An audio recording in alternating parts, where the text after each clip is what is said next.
Hello, yes, I'm Zahra Jawad Sajwani again. Zahra Laila Jawad on Facebook. My case continued.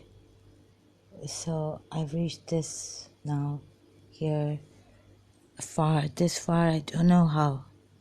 The lady in London in 1996 told me that, how have you reached this far here? You've come from the Middle East, here. I was in Pakistan. Wherever, like here, you should be bedridden. Okay, so like that, my case is backfiring, and there's a lot of religion, but there's no social justice in Pakistan. A lot of this faith in Allah alone and asking Allah, and these people have no feelings. How can I show you? So at that time, when there was no internet, it would have been a trap, such a trap, like I would have been totally suffocating to death and not dying. Because the lady in London, I asked her why this witch doesn't kill us. She said that she wants you to be in agony. She enjoys, or he or she. So that's why he doesn't kill you, or she doesn't kill you. Now my case has been like the case that UK took, Abbas Gogol's case, BCCI. It was so difficult to reach evidence and all this. And things backfiring, juries having bad health and dropping out of the case. Please, I've been in, like Amina Sardar says, she's an iron lady. She's from Lahore. And originally, recently she had said she's from Afghanistan. But you see, they are iron and lived in Lahore, I think, or she is a Punjabi. Sounds like a Punjabi, I'm not sure. I'm not sure of that, but she was saying like, no, don't feel sorry for me, I don't cry. But they've brought people to their knees in Pakistan and made think about those women who they've made cry blood. So if you don't cry and you don't, then, Saima Peer will tell her, now she's an ex-Muslim, I don't know what Saima Peer is now. But like Saima Peer and her, Zaila, you want to boy have a cry on their shoulder. Actually, Amina Sardar has a backing of men and Danish parliament and this and that. I'm all alone here. The risk I've taken, and I will take the risk for truth. What can I do? So, toying with lives there, betraying friends. There were cases where murder took place in St. Andrew, a school there, or another school in Karachi. We've heard stories like jealousy between brothers and killing each other, or, a jealous brother killing the other brother. No law and order in Pakistan. So their religion has gone to the worst. It's gone low. There's no, how shall I say this? So this time the YouTube, now you can see Christian Prince, how Dr. David Wood has exposed this sheikh, Muslim sheikh, lying like through their teeth, without flinching, without any shame or guilt or any sign of any shame. You don't know how deceptive they are. I mean, I looked at it recently and I could not complete it at that time, the first time I saw it.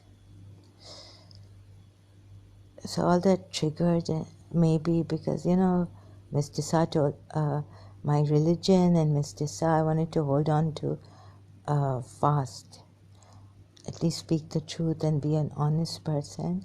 Like if a friend calls and I'm busy, I'm not busy, but I don't feel not in the mood to talk to the friend. I wouldn't say that, tell her. And neither was my mother like this. So we didn't learn this in the house. My mother wasn't like this, you see.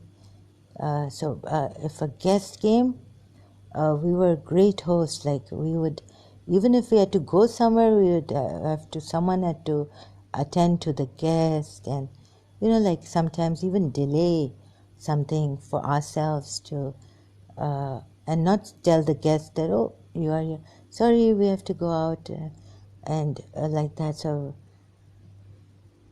the why I'm telling you this, because then I'll forget my point that I'm making, is that I wasn't a liar like this, deceiving my friends, and there they are.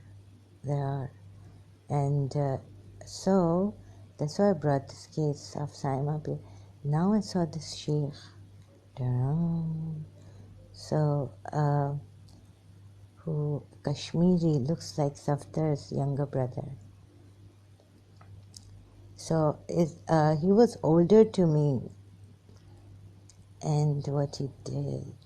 So in Karachi, and so now you see these Kashmiris and all, they have lots of backing, and they work very, their behavior, hypocrisy. I cannot tell you their deception. So they perhaps made him a sheikh in Abu Dhabi, and now when the sexual abuse case came against him, Channel 4 News. Then slowly they made me realize that, oh my God, this is Safdar's younger brother, grown up now. So if in Karachi American School they were, and God knows what, but I'm sure my father and his someone were backing this Safdar's younger brother. I'm not sure. I'm sure and I'm not sure. But the mother did. My grandmother, I ashamed to call her. She was very cruel. She's dead now, passed away a long time ago, some years in year 2000. So, wicked people live for a long time. You see, I've seen my young mother pass away that was not like my grandmother. The wicked one lived more, for many years, more than my own mother. So now thank God for the YouTube. I wanted to expose these people and show you, because life is not, and the oppression जो अजियत में मुझे रखा है इन्होंने, जिस अजियत में कह नहीं सकती हूँ. And like I was told that the jinns that came to Mutahar, they were from Kashmir mountains. They themselves said it through Mutahar. So then I was told that they came to attack you and scare you and all this. Okay? You see, that's like years have gone by. This lady in the, what do you call it? A Pakistani lady stood up in the parliament. What do you call that? So I keep forgetting. Pakistani parliament. So she was like, इतने साल हो गए, like हमें basic necessities नहीं मिल रही हैं, we are lacking. और हमारे हुजूर ने नफरतें नहीं सिखाई हैं. She stood up and she was screaming out loud. No one would hear her. So I had this video, long time. I found it in Karachi. First I couldn't listen to this lady because, it reminded me of my principal. She was wearing a sari, standing there, a lady standing up and all this, right? So No, Saima Peer made me cry. Really made me cry at the desk of my computer.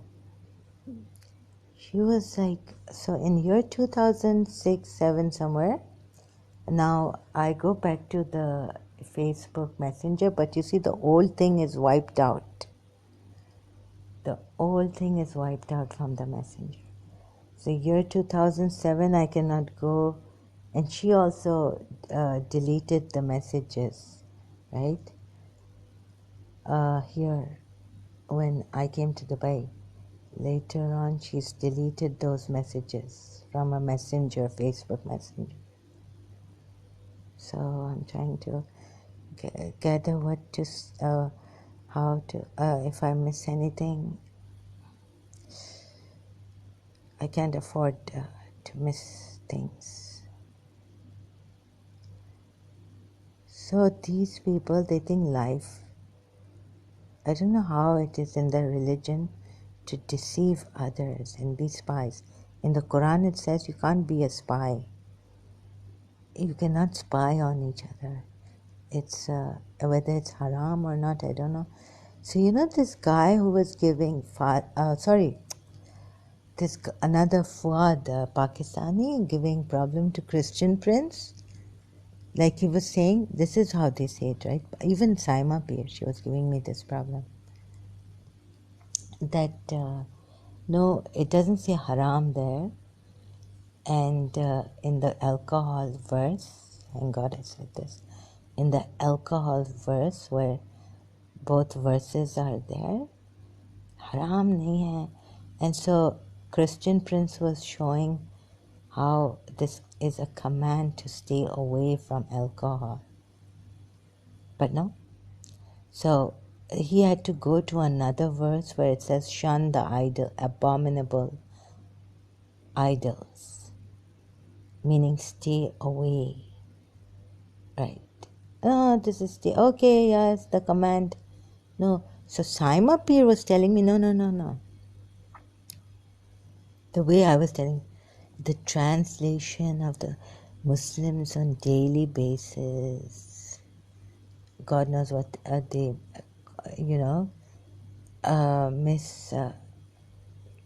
translate and read the Quran out of context or whatever. And so this is not a command, you should. So she was telling me now that she has this Sheikh Mamu, who was perhaps from Ahmadiyyat, right? And so go to her Sheikh Mamu and one of his wives, because I know he has two wives, because she herself told me, Leila, he's kept two wives in one house. Then I asked my cousin. He said, no, it's an apartment building. Okay, they are in the same building, but they are not in the same house, like sharing the same house. So how is it, that the other wife would see this wife in under one roof? They're living in, I thought she told me in one house, same house.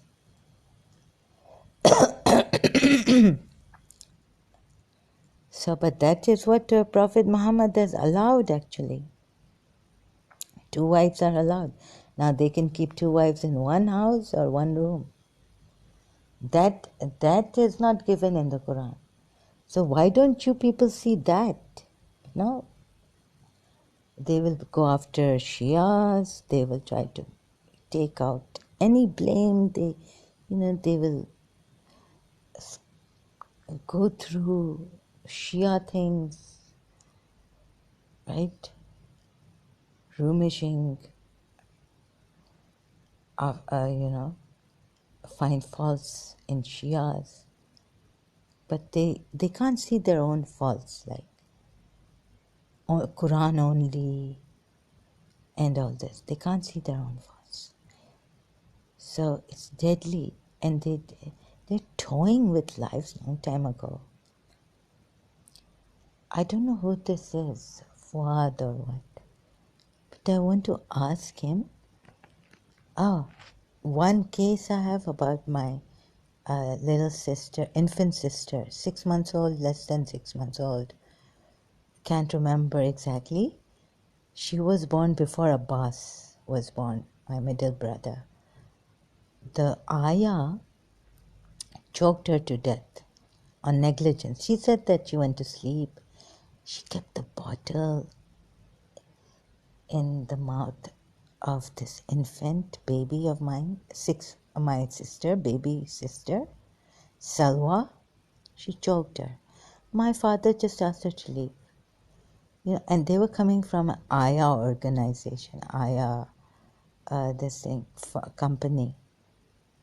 Then we never asked the Ayah company to come and help or take care. We used to go to like different, just these self-employed child uh, caretakers, maids, self-employed. So much negligence in Pakistan. This is just she killed my infant daughter, or my infant sister, my mother's daughter. Huh? I was in a cot in my mother's room, parents' room. My father came and said, he woke me up. I was in a cot, asleep, not on the bed. So my father came and said, Zahra Salwa has died, passed away. Okay, now go back to sleep. He told me this, I remember. So we let them go, right? We did no police case on them or anything. Life is toyed after. Friends betraying each other, left, right, and center. So many lies, so much cheating, fraud. Pakistan, then later on we are told that Pakistan is this thing, for terrorism. It's the mother country of terrorism because the mother was a terrorist.